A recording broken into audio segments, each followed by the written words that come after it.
The tunnel was 1.5 kilometers long. It had electricity. It had a rail system. It had ventilation.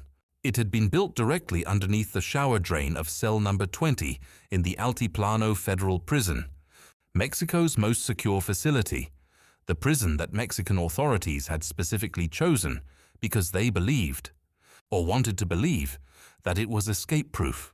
The tunnel took more than a year to dig. Dozens of people were involved in its construction. The digging happened at night, and the sound was masked, and the dirt was removed in quantities small enough not to attract attention, and the rail system was installed piece by piece, and the ventilation kept the diggers alive at depth, and when it was finished, it connected the shower drain of one specific cell to a construction site 1.5 kilometers away, where a motorcycle was waiting.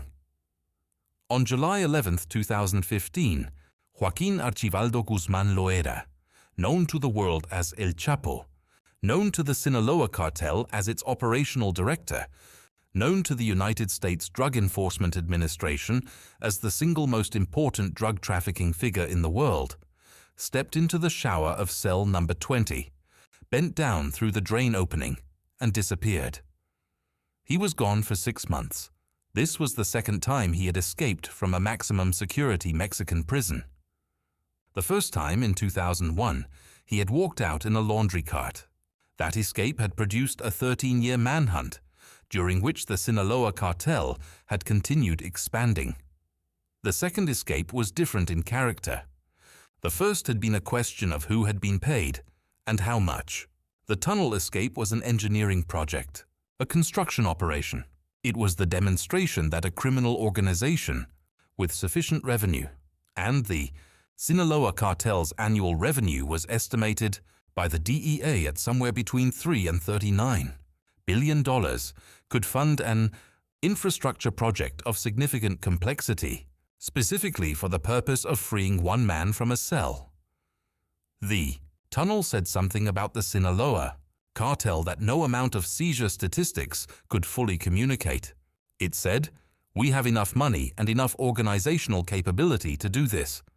And if we can do this, consider what else we can do." The manhunt that followed was different from the one after 2001. The Mexican government, facing significant international embarrassment, the United States had been pushing for Guzmán's extradition, and Mexico had resisted. And then he had escaped the week before his extradition hearing, through substantially more resources at the search. More importantly, the Mexican Marines, working with American intelligence, began a systematic effort to map the network of people and places that Guzmán depended on. What they found was not a fugitive hiding in the mountains.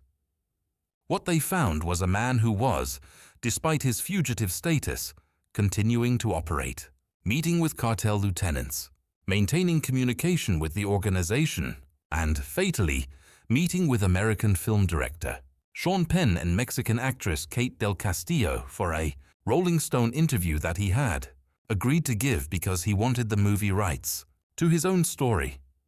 The communication surrounding that meeting gave the Marines the thread they needed. On January 8, 2016, 6 months after the tunnel escape, Mexican Marines raided a house in Los Mochis, Sinaloa. Guzmán escaped through a drainage tunnel, but was captured shortly afterward on a road outside the city. Apparently attempting to carjack a vehicle, he was arrested.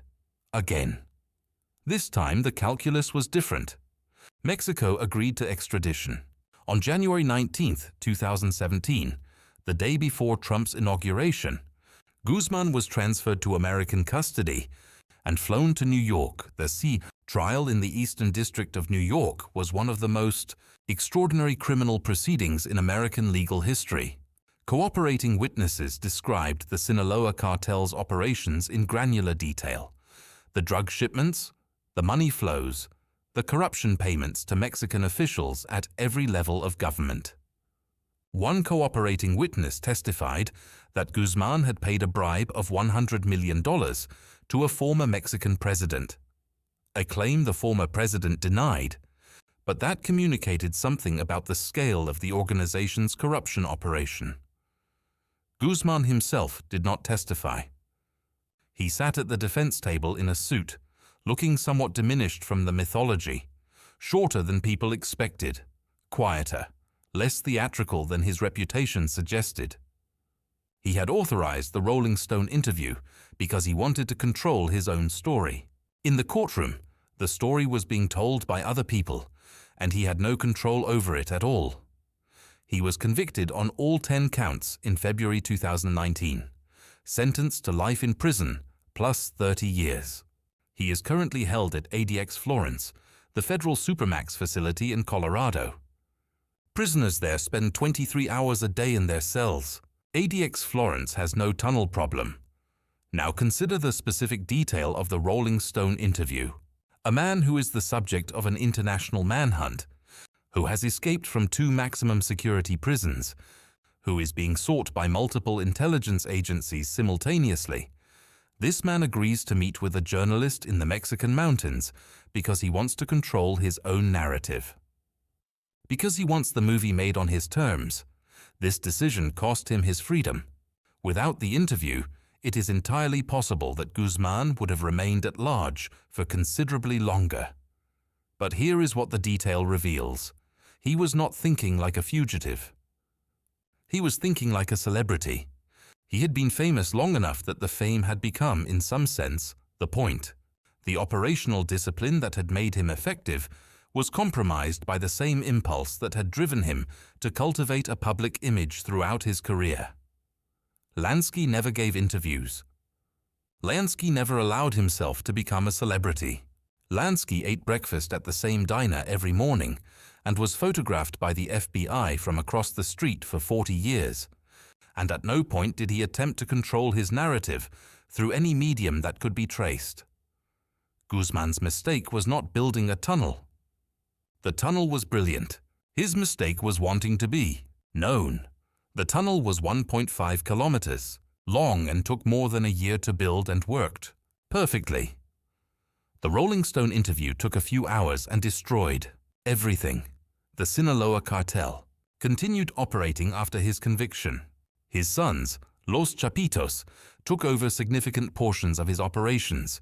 The cartel that Guzman had built over 3 decades did not require his personal presence to function. He had built something more durable than himself. The system outlasted his freedom. It is outlasting his imprisonment. Subscribe and turn on notifications. Because the story doesn't end with one man in a cell. It never does.